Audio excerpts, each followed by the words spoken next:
Hi, I'm Stephanie Jaworski of joyofbaking.com. Today we're going to make Halloween whoopie pies, and this is what they look like.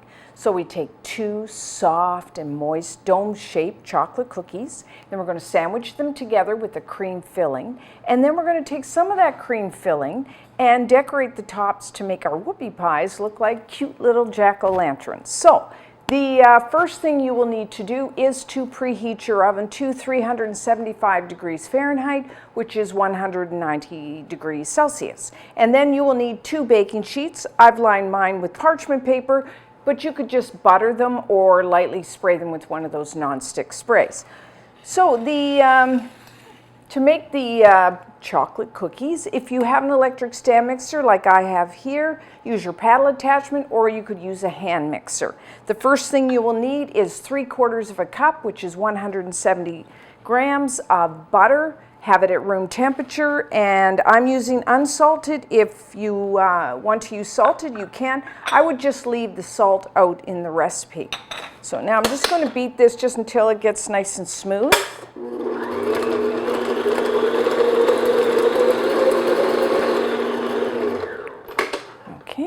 And next, we're going to add 3/4 of a cup, which is 150 grams of granulated white sugar. And we're going to beat the two together until you get all mixed together. And we want to get some air into the batter, so until it's nice and light and fluffy. And as always, scrape down these sides and bottom of your bowl as much as you need to mix everything together.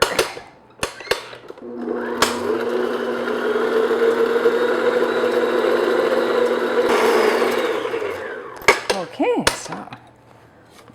so this is what we're looking for. Nice and light, fluffy. Okay. And next we're going to add 1 large egg. Have your egg at room temperature. And along with, for flavoring, I'm adding 1 teaspoon, 4 grams of pure vanilla extract. And I'm just going to beat that in.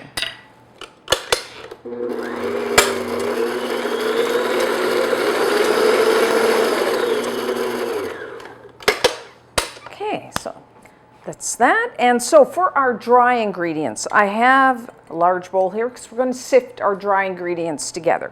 So you will need 1 3/4 cups, which is 230 grams of all-purpose flour. You may know that as plain flour. And then 3 chocolate cookies. So we're going to add some cocoa powder. You need 3/4 of a cup, 75 grams of unsweetened cocoa powder. My personal preference here is to use the Dutch processed. And then I'm going to add 1 teaspoon, 4 grams of baking powder, 1/4 of a teaspoon, 1 gram of baking soda, and 1/4 of a teaspoon, 1 gram of salt. My preference there is the kosher salt. So I'm just using a strainer. Now, if you had an actual sifter, you could use that. Just want to make sure get everything mixed together, and especially you want to sift your cocoa powder because it does tend to have lumps. Okay, that's good. And then for our wet ingredients, wipe my hands off there. For our wet ingredients, I have 1/2 cup, that's 120 milliliters, grams of coffee. You could use freshly brewed, or you can make some instant. It's just just slightly warm. You don't have to use coffee. You could just use water. And I'm going to mix that with 1/4 of a cup, which is 60 milliliters, 60 grams of buttermilk. Now, you could buy commercial buttermilk, or you could just make your own. Just take 1/4 of a cup, 60 milliliters, grams of milk. Just put like maybe 1/2 teaspoon of either lemon juice or vinegar. Stir it together, let it sit 10 minutes, and you could just use that instead of the commercial buttermilk. So now this is kind of like a cake batter, these cookies. Very soft and that. So what we're going to do is add the dry ingredients in 3 additions and alternate that with the buttermilk coffee mixture in 2, because otherwise if I put all of this flour in at once, it would, your mixer would be going a long time. So add about, a third of the flour mixture, and I'm going to beat that in. Do this, on low speed. You don't want to come up in your face.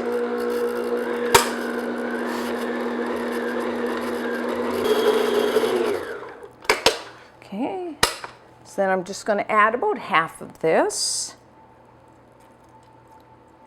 I really like the coffee because coffee and chocolate go so good together. So then slowly beat this in.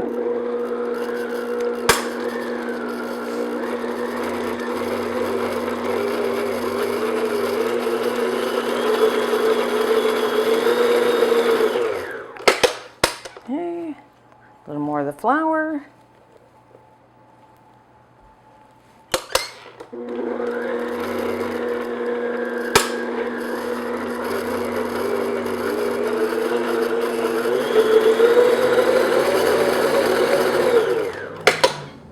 I'm just going to give my bowl scrape down here. Okay, and we'll add the rest of our liquid.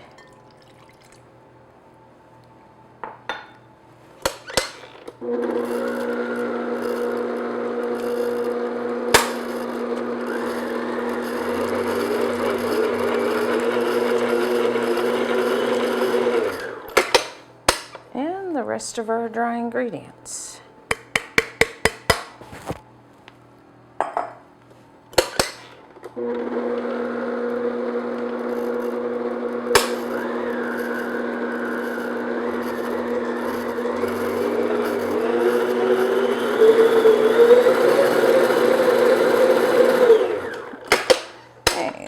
That looks good. It smells good in here. I really smell that chocolate.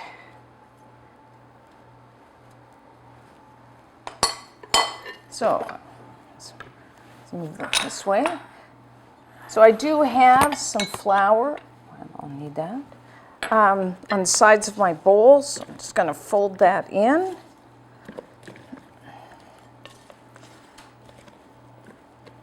Okay. So now, we are going to put about, like you could use just a tablespoon, a heaping tablespoon of batter. Personally, I have an ice cream scoop that's about that size, which is, if you want to go by weight, about 25 grams per cookie. So, and I would space them, a couple inches apart, about 5 centimeters. So I'm going to go 3 across.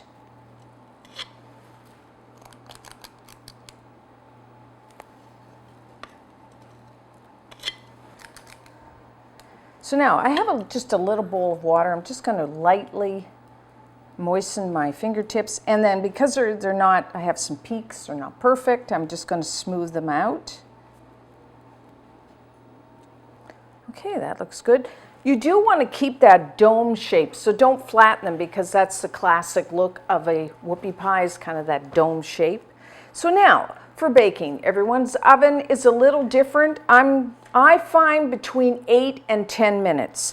So they'll obviously rise a bit, and when you touch them, they'll kind of spring back, and a toothpick inserted into the center will come out clean.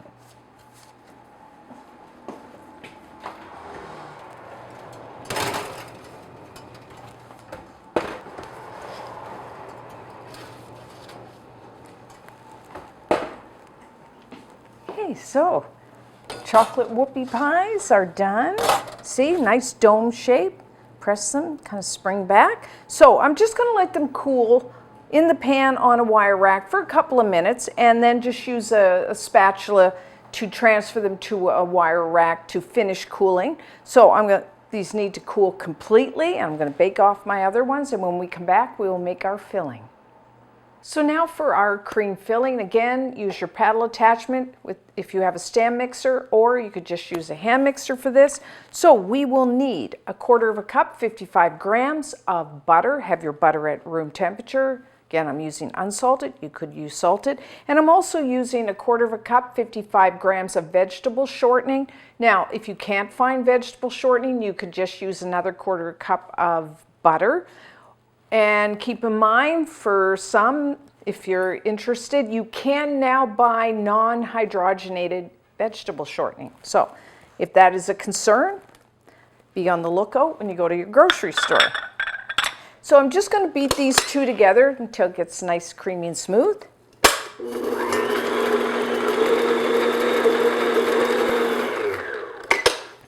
Okay, and then what I'm going to do is sift over the top 1 cup, 120 grams of confectioner sugar. You may know that as powdered or icing sugar. And I'm sifting it because it just always has lumps. And we want our filling, which is kind of like a frosting, to be nice and creamy and smooth. And then I'm going to beat this slowly at first because I don't want it to come up in my face. And then I'm going to increase the speed to medium high. And I'm going to beat this for a couple minutes because I want to get it nice and light and fluffy. And what I'm going to also add now is 1½ teaspoons, 6 grams of pure vanilla extract for flavoring. So let's put that back in there.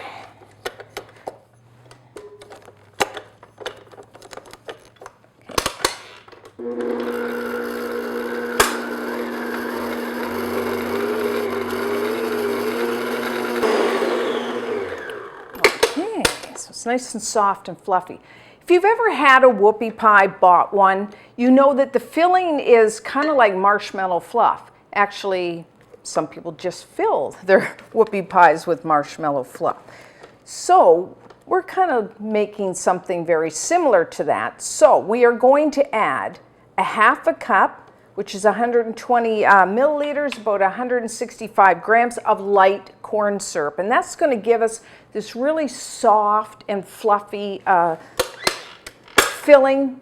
And so what we're looking for when we finish beating is it kind of looks like soft mayonnaise. So if you have to adjust, add a little more sugar, then you can do that. So what I'm going to do is have this on low speed and drizzle in my light corn syrup. Now, what could you use instead of light corn syrup? Well, you can use golden syrup. You could probably use brown rice syrup as well, if you prefer that. So I'm going to drizzle this in and then keep beating it again until it gets nice and light and fluffy.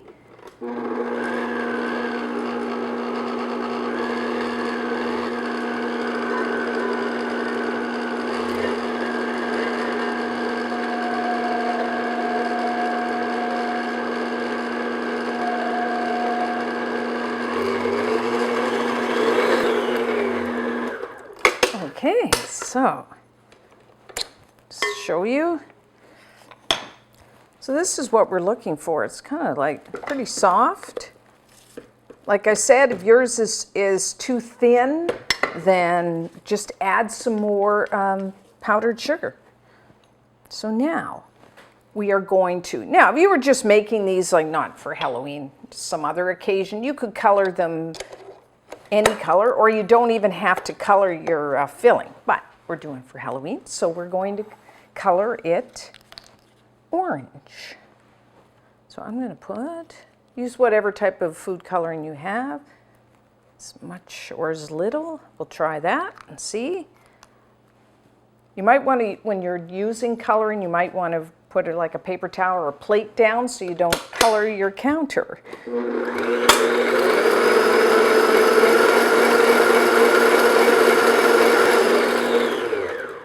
Okay, so there we have it.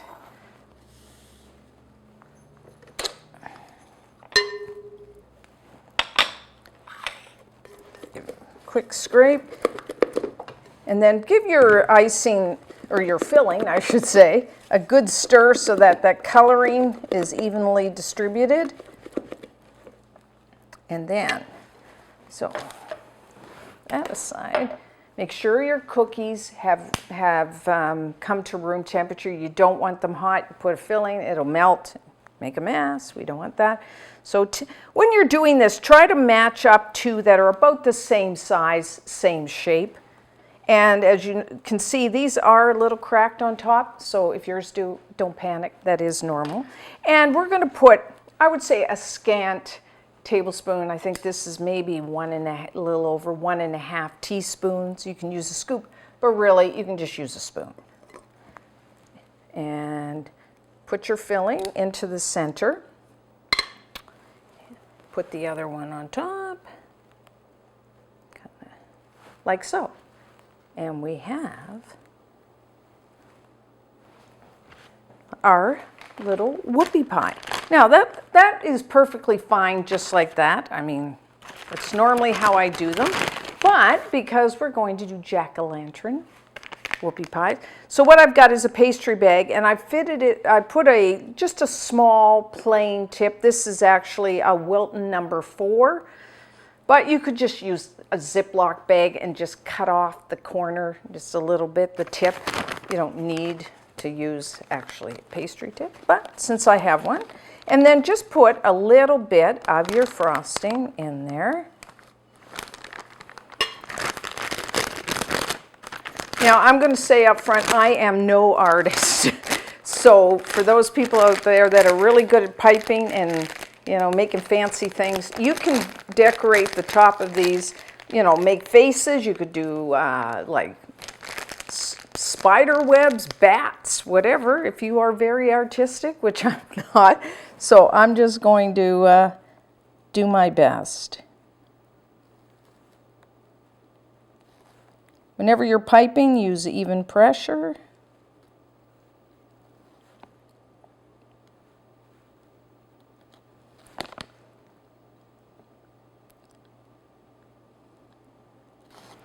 And I think I'll put some eyebrows. Like so. Not bad, but not good. So what I'm going to do is, so that's what you do. And then when I'm finished doing them all, I put them in the fridge. I do store them in the fridge because I find they do, like, you can keep them there for several days. And then you can, I like them cold, but you bring them to room temperature. So this is for me to try.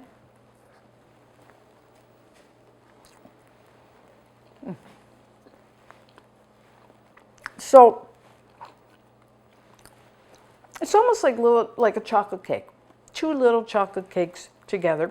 Very soft, very moist. A really nice chocolate flavor from that cocoa powder. And then, the filling does kind of taste like marshmallow fluff, only I think better, because we made our own. So try these. Kids will love them. And until next time, I'm Stephanie Jaworski of JoyBaking.com.